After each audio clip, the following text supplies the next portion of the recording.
Kita ke informasi pertama, pemirsa. Israel meluncurkan sejumlah serangan rudal ke ibu kota Teheran, Iran pada Sabtu siang. Menteri Pertahanan Israel, Israel Katz, mengakui Israel telah melancarkan serangan pendahuluan terhadap Iran.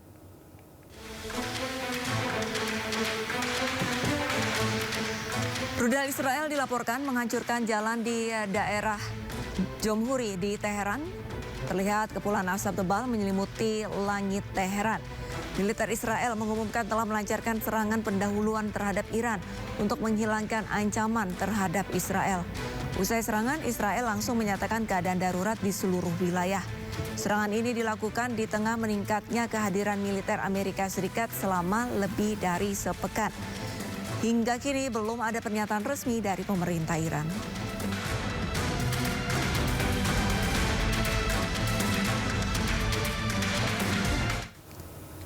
Serangan Israel ke Iran dilakukan 2 hari setelah proses mediasi perundingan Amerika Serikat dan Iran oleh Oman. Gempuran pun dilancarkan di tengah meningkatnya kehadiran militer Amerika Serikat selama lebih dari sepekan terakhir. Untuk membahasnya, sudah bergabung bersama kami mantan Dubes Republik Indonesia untuk Iran, ada Bapak Dian Wirengjurit. Selamat sore, Assalamualaikum Pak Dian. Waalaikumsalam, selamat sore Mbak Arista. Baik. Selamat sore. Baik, Pak Dian, kalau menurut Anda, apakah serangan ini sebenarnya berkaitan langsung dengan isu program nuklir dan eskalasi militer terbarunya Iran, Pak? Terima kasih Mbak Arista. Kalau dikaitkan dengan program nuklir, udah jelas tidak ada kaitannya. Karena sampai sekarang tidak bisa dibuktikan kok. Iran itu punya program senjata nuklir atau tidak.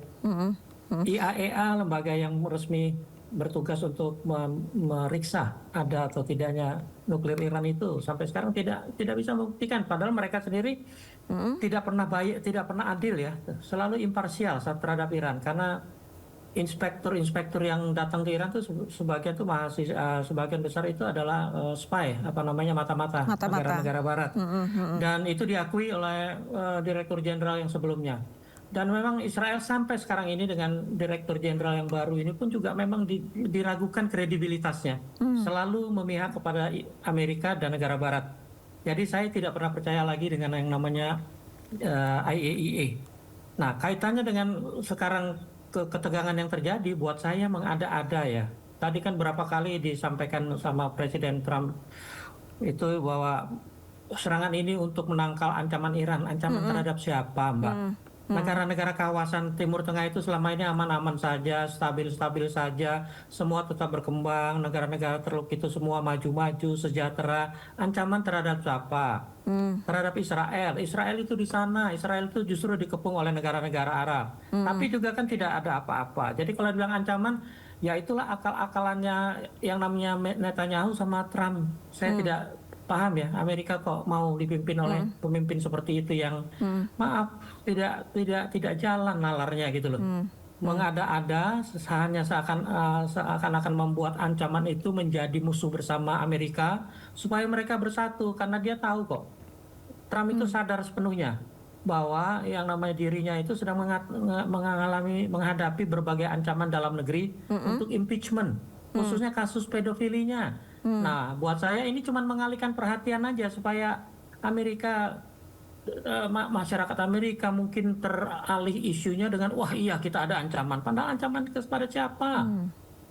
Buat saya sekali lagi ini adalah tindakan yang biadab lah yang dilakukan oleh Amerika dan Israel ini terhadap sebuah negara Islam yang sedang menikmati bulan sucinya Ramadan. Apalagi di Iran itu bulan suci memang bulan yang khusus seperti negara Islam lainnya itu, dan di mana semua aktivitas agak dikurangi untuk bisa supaya kita fokus pada ibadah kita masing-masing. Nah, ini juga di lain pihak merupakan tindakan pengecut ya dari sebuah negara besar yang hanya berani melawan negara seperti Venezuela, Panama, tapi seakan-akan dia raja dunia gitu ya, negara adidaya, tapi kelakuannya pengecut. Makanya tidak heran kalau Eropa, negara-negara mitranya saja sudah mulai meninggalkan Amerika. Bahkan kalau mau jujur lagi, sebagian penasehat di sekeliling Trump pun tidak menganjurkan serangan ini dilakukan gitu loh. Tadi Mbak Arisa singgung sebelumnya perjanjian sedang dibina. Apa artinya sih? ketika perjanjian dibina itu berarti sudah mulai muncul saling percaya. Oke. Nah ini sama sekali tidak ada political will dan tidak ada goodwill dari pihak Amerika yang menggunakan kesempatan Iran yang mulai terbuka lagi harapan untuk mencapai suatu perjanjian damai seperti zaman Obama dulu. Sekarang malah buat saya ini pengkhianatan yang luar biasa ini. Ada yang mau ditambahkan? Diklarifikasi? Baik, tapi Pak Dian, kami mendapatkan informasi bahwa hingga saat ini belum ada pernyataan resmi juga dari pemerintah Iran. Menurut Anda, apakah ini adanya tidak ada respon ini berarti ada kemungkinan Iran sedang menyiapkan balasan yang lebih dahsyat jika dibandingkan tahun lalu? Kalau dibayangkan balasan yang lebih besar, pasti. Saya bisa menyatakan hampir pasti lebih besar. Karena tahun lalu itu, pelang 12 hari itu sudah menunjukkan Iran bisa menangkal, bahkan bisa membalas. Ya. Nah, ketika itu saja Israel dibuat terkaget-kaget, apalagi Amerika yang kemudian datang membantu dengan senjata yang paling dahsyatnya itu, yang juga ternyata tidak membuktikan Iran punya senjata nuklir. Karena di tempat yang di mana bom Amerika dijatuhkan, tidak ada radiasi yang berkembang keluar dari pusat-pusat nuklir itu. Artinya apa sih? Semua ini kan main-mainannya Trump. Nah, di Amerika itu ada dikenal gini loh. Ada yang namanya military industrial complex. Artinya apa? Industri militer di Amerika itu tulang punggung perekonomian Amerika. Senjata-senjata yang dibuat yang studi-studi yang dilakukannya menghabiskan miliaran dolar Amerika. Itu senjata-senjatanya selama ini kan dibeli oleh banyak negara di kawasan dan tidak terpakai. Nah, sekarang kelihatannya Amerika kan sudah memproduksi generasi barunya. Jadi senjata-senjata ini perlu dites kira-kira sebelum yang lama diupkirkan, diistirahatkan. Nah, buat saya ini bisa dilihat dalam kerangka itu juga. Coba lihat di TV itu senjata-senjata seperti itu sudah disiapkan untuk menyerang sebuah negara yang jelas anggota NPT, Non-Proliferation Treaty, dan masih patuh sampai sekarang. Karena itu tidak ada program nuklir yang terbukti. Tapi persiapannya seperti itu. Saya pikir penasehatnya Trump ini apa yang dipikirkan dengan melihat presidennya seperti itu ya. Nggak ngerti saya juga. Baik, berarti dengan kata lain sebenarnya Iran saat ini sedang mempersiapkan untuk serangan balasan. Nah, jika dipastikan Iran akan membalas, ada kemungkinan berarti Pak Dian eskalasi militer yang jauh lebih luas dan besar. Kalau saya melihatnya, mudah-mudahan tidak salah, ini uji coba kedua. Uji coba kedua. Arlisa. Jadi artinya perang akan terbatas.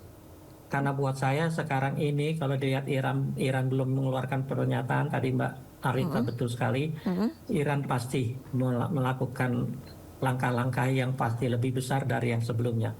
Apalagi sekarang sudah ada di Iran senjata-senjata dari Cina, dari Rusia. Saya kira itu tidak akan sekarang ini sudah bisa digunakan gitu. Kalau dulu kan masih wacana. Kalau sekarang kan sudah tiba senjata itu. Artinya apa? Ya, Iran pun akan membalas dengan setimpal, mungkin lebih besar. Tapi sekali lagi tolong diingat, serangan ini saja membuktikan bahwa yang ofensif itu siapa, yang agresif itu siapa, gitu. Nah, buat saya negara manapun kalau diserang lebih dulu punya hak yang lebih untuk membalas secara lebih besar. Tapi kalau misalkan kita lihat untuk senjata sudah diterima bantuan ataupun kiriman dari Cina dan juga Rusia. Kemudian juga 2 hari yang lalu Hizbullah juga menyatakan dukungannya terhadap Iran. Dari bisa dikatakan sekutu-sekutu Iran ini sudah bergerak begitu, sudah menunjukkan bahwa mereka mendukung Iran. Lantas apakah tidak membuat gentar Israel dan Amerika untuk jika terus mengganggu Iran dalam tanda kutip? Terima kasih Mbak Arlista. Kalau kita lihat dari proksi-proksi Iran yang namanya Hezbollah atau Hamas atau Houthi dari Yaman itu, saat ini mereka sedang terpuruk, sedang lumpuh. Karena semua akses kepada mereka itu hanya berasal dari Iran. Oke. Dan akses itu sudah diputus antara lain di Syria misalnya, dengan pergantian rezim. Di Houthi kita juga lihat tidak mudah bagi Houthi untuk melewati Laut Merah untuk sampai di Israel misalnya, atau menghalangi Israel. Sementara Hamas sedang porak-poranda juga. Ya. Jadi kalau dibilang ancaman dari proksi mungkin minimal, tapi yang dilakukan jelas akan berupa aksi-aksi yang asimetris dengan gerilya, mungkin dengan maaf yang Amerika bilang teroris, mungkin itulah yang akan dilakukan. Tapi dampaknya juga tidak akan kecil kalau mereka mampu konsolidasi dengan segala keterbatasannya ya. Ya. Nah, buat saya dukungan Hizbullah dan sebagainya itu tetap akan memberi warna kepada Israel untuk tidak main-main seperti yang perang 12 hari itu. Baik, tapi Pak Adian, menurut Anda bagaimana Anda melihat serangan ini dalam konteks sejarah hubungan Israel-Iran, terutama setelah konflik udara nih pada 2 tahun lalu? Kalau di 2 tahun lalu atau tahun lalu? Tahun lalu, 2025. Nah, kalau konflik yang sebelumnya, Mbak, tolong. Israel itu tidak ada apa-apanya dibanding Iran, kalau mau jujur. Dia hanya bisa bertingkah karena dia punya induk yang namanya Trump. Ya. Kalau tidak ada Trump, ceritanya lain. Dulu waktu Amerika di bawah Obama, yang ada adalah perdamaian. Ya. Nah, sekarang ini baru mereka bertingkah lagi. Jadi militer Israel tidak perlu dikhawatirkan. Serangan udara yang tahun lalu itu kan pesawat-pesawat Israel mana ada yang bisa menjangkau Iran karena keterbatasan tangkinya. Makanya dibantu oleh tangki-tangki kapal-kapal tanker Amerika yang dari Doha itu. Baru mereka bisa udara, bisa ikut menyerang. Amerika sendiri dengan tadi teknologi canggihnya B2-nya, bomber B2-nya menjatuhkan tuh bom itu, bunker buster katanya. Tapi tidak ada gambaran yang nyata tentang jatuhnya itu di mana. Yang pasti sampai saat ini tidak ada radiasi yang berkembang membahayakan masyarakat Iran. Berbeda dengan kecelakaan di Fukushima. Dengan bencana alam radiasinya kemana-mana, rakyat Jepang diungsikan. Berbeda dengan Chernobyl yang karena kebocoran dari reaktornya satu kota dikosongkan. Kalau ini tidak ada radiasi, jadi kalau dikatakan mereka berhasil, saya juga serangan udara Amerika dan Israel pada tahun lalu itu dibilang berhasil itu apanya? Kalau Israel sendiri mengalami kerusakan yang sama gitu. Kalau Amerika ya jelas, mereka pangkalannya di mana-mana, mereka kaki tangannya di mana-mana. Ya Iran mungkin belum terpikir untuk menyerang langsung Amerika daratannya dengan rudal-rudalnya yang konon kini sudah bisa menjangkau Amerika. Oke, tapi buat saya ini hanya sekedar peringatan masing-masing. Uji coba yang kedua, perang akan terbatas. Itu poinnya. Uji coba kedua, perang akan terbatas. Tapi kalau misalkan kita lihat dan kita kaitkan Pak Dian dengan lembaga yang sudah dibuat oleh Trump, Board of Peace begitu. Board of Peace memang memfokuskan kepada Palestina. Tapi kalau misalkan kita mengaitkan dengan serangan Israel ke Iran, apakah Board of Peace ataupun BOP ini negara-negaranya salah satunya adalah Amerika, Israel, dan Indonesia begitu. Ini kira-kira menurut Anda bertentangan dengan tujuan BOP ini sendiri nggak sih? Bukan hanya bertentangan, Mbak. Saya dari awal tidak pernah setuju dengan Indonesia masuk BOP. Kita itu jelas tertipu kok. Makanya istilahnya itu BOP itu kayak jebakannya Trump gitu. Makanya saya mengatakan itu sebagai Trump trap gitu ya. Jebakan dia. Karena yang ada iming-iming. Mbak Rista, BOP itu sendiri kan tujuannya damai secara luas ya. Coba perhatikan ininya, piagamnya ya. Itu tidak sebut kata apapun tentang Palestina atau Gaza. Tidak ada. Yang ada berusaha menciptakan, memajukan upaya perdamaian di berbagai area konflik. Ya. Nah kalau sekarang lagi diupayakan untuk fokus kepada Gaza, silakan. Tapi apakah sikap seperti ini dengan melakukan penyerangan diam-diam terhadap masyarakat yang lagi menikmati melaksanakan ibadah bulan Ramadan seperti ini sesuai dengan prinsipnya sendiri. Buat saya bukan hanya Trump menjilat ludahnya itu. Dia memang sudah tidak bisa dipercaya siapapun. Jujur, coba lihat. Kongres pun tidak tahu BOP. Artinya apa? Dia jalan sendiri. Kedepannya, dia akan menjadi pimpinan sebuah organisasi yang memiliki dana besar luar biasa karena iurannya anggotanya besar untuk membangun Gaza. Artinya apa? Itu proyek pribadi yang dia butuhkan bantuan.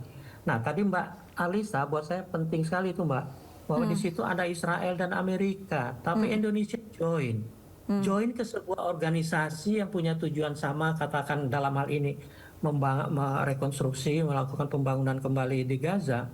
Berarti kan harus ada komunikasi dengan Israel. Dan Israel dalam konteks BOP di Gaza itu mempunyai kedudukan khusus. Karena Indonesia harus berkonsultasi dengan Israel dan Mesir. Itu ada di traktat dan di piagam damainya Trump. Artinya apa? Berarti kita harus siap bekerja sama. Sementara kalangan Hamas sendiri pun sudah bilang, kita tidak menerima BOP, kita tidak akan membiarkan, kita tidak akan keluar dari Gaza yang merupakan tanah kita. Nah, di BOP dan di 20 poin damainya Trump itu tertulis nyata bahwa BOP itu harus menyingkirkan Hamas dari upaya rekonstruksi Gaza. Nah, sekarang Hamas diusir, Gaza dibilang akan diciptakan sebuah perdamaian, sekarang dia membuat perang.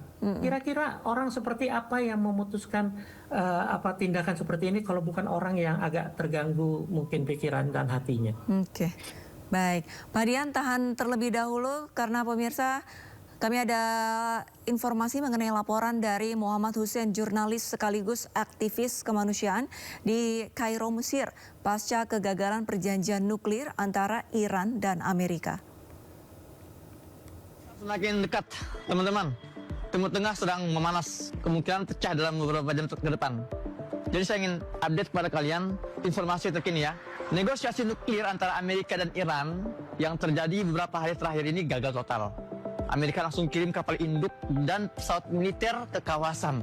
Dan itu direspon oleh Cina. Cina sekarang hari ini sudah mengeluarkan peringatan warganya jangan ke Iran. Bahkan semuanya suruh pulang yang ada di Iran. Amerika juga nggak mau kalah. Amerika bilang ke seluruh warganya jangan ke Iran dan yang ada di Iran segera keluar sekarang. Ini artinya memang serius. Tambah lagi ada himbauan dari maskapai internasional. Misalnya Air India resmi menyetop semua penerbangan ke Israel selama seminggu ke depan.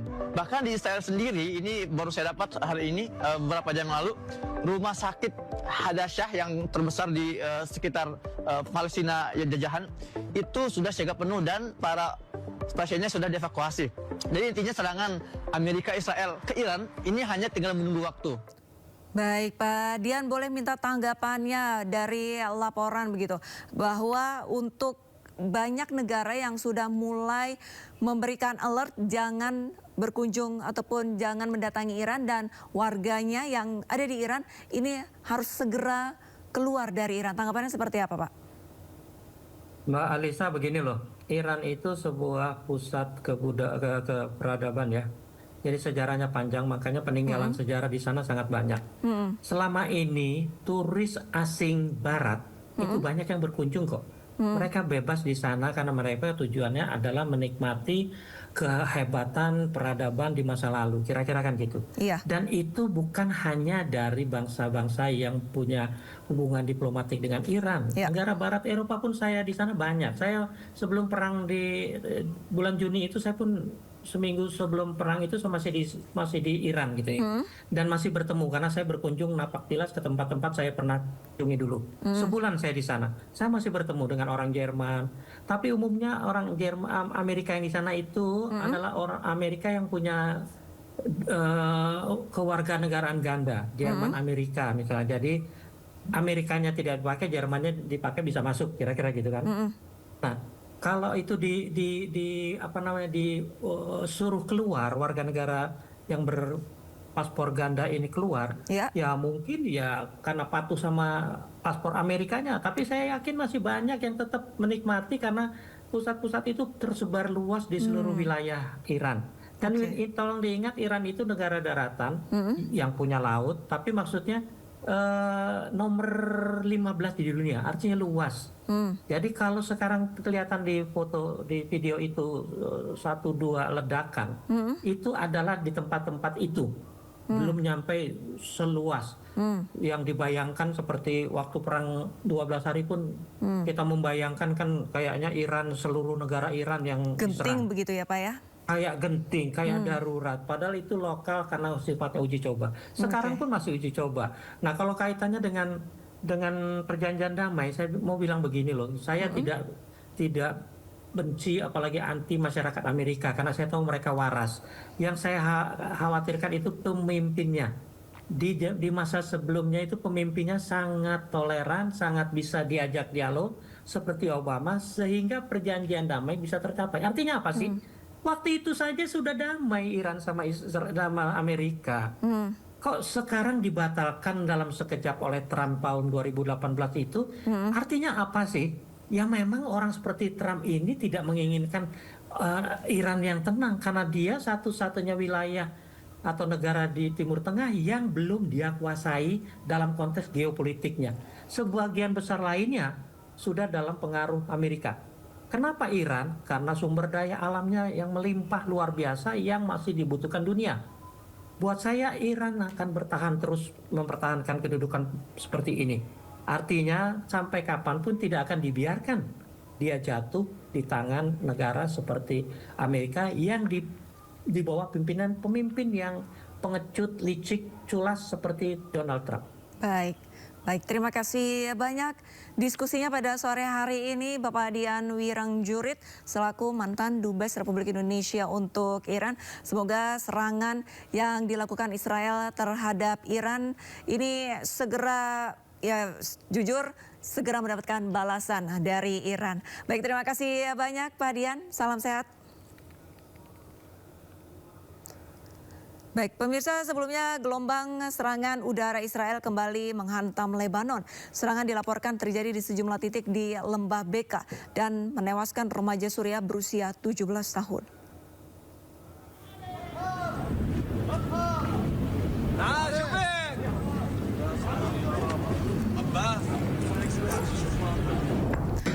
Serangan udara Israel menghantam wilayah pinggiran Mistar dan Budai di barat kota Baalbek, Lebanon. Ledakan juga dilaporkan terjadi di dekat Halabta, Beka Utara, serta kawasan pegunungan barat yang berbatasan dengan Hermel. Seorang remaja Suriah berusia 17 tahun dilaporkan meninggal akibat serangan di Lembah Beka. Militer Israel menegaskan serangan ini menargetkan infrastruktur milik kelompok Hizbullah, meskipun kesepakatan gencatan senjata masih berlaku.